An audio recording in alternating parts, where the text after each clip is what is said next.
How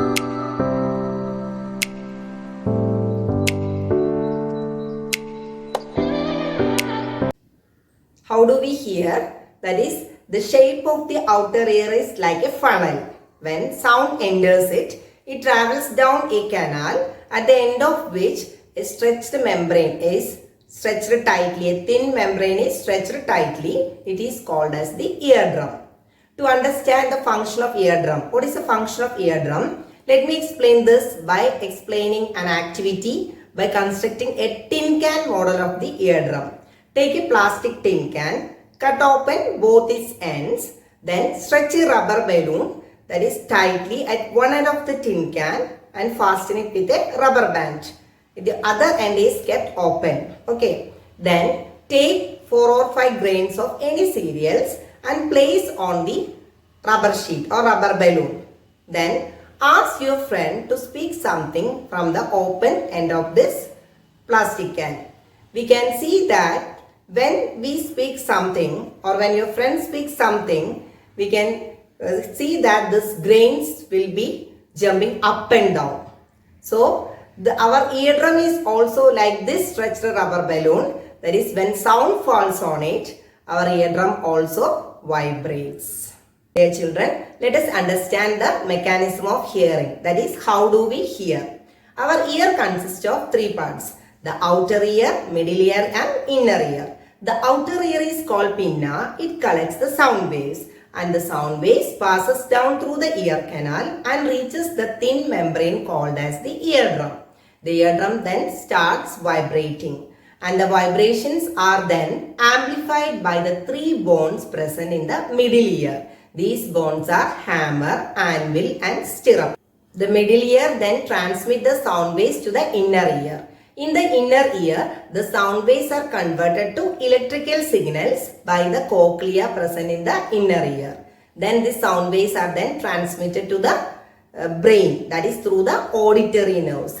The brain then interprets the signal as sound. This is how we hear. Now you understood about the hearing mechanism. That is, the outer ear will collect the sound waves and it passes down through the ear canal, reaches the eardrum vibrates, then the sound vibrations are amplified by the 3 bones present in the middle ear, and after that the sound waves are transmitted to the inner ear. There it is converted to electrical signals by the cochlea and then it is transmitted to the brain, and this brain will interpret the signal as sound, and this is how we hear. Next we will discuss about the characteristics of sound.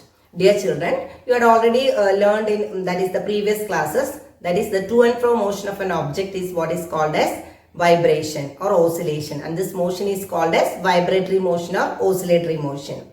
You can recognize different sounds without seeing the objects, or you can distinguish the different sounds of different person. What factors make this different?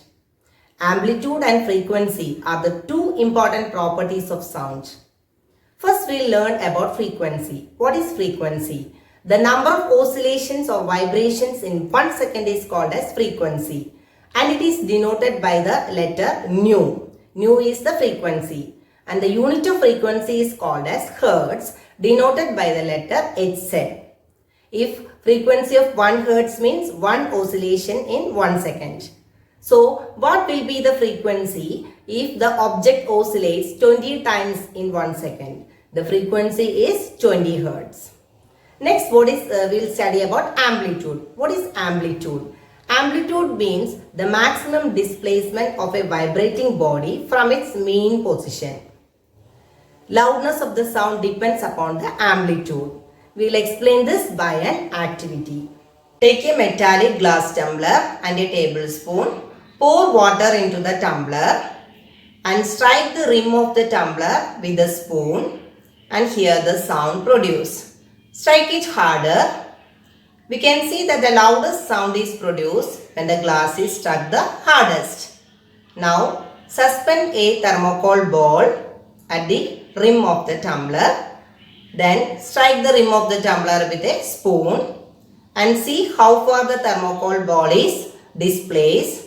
Strike it harder.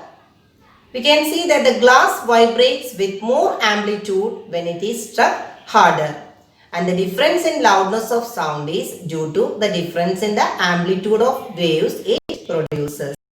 So now you understood that loudness of sound depends upon the amplitude. If the amplitude is large means the sound is loud. If the amplitude is small means that is the sound is feeble. The loudness of the sound is directly proportional to the square of amplitude. For example, if the amplitude is twice means the loudness of the sound increases by a factor of 4.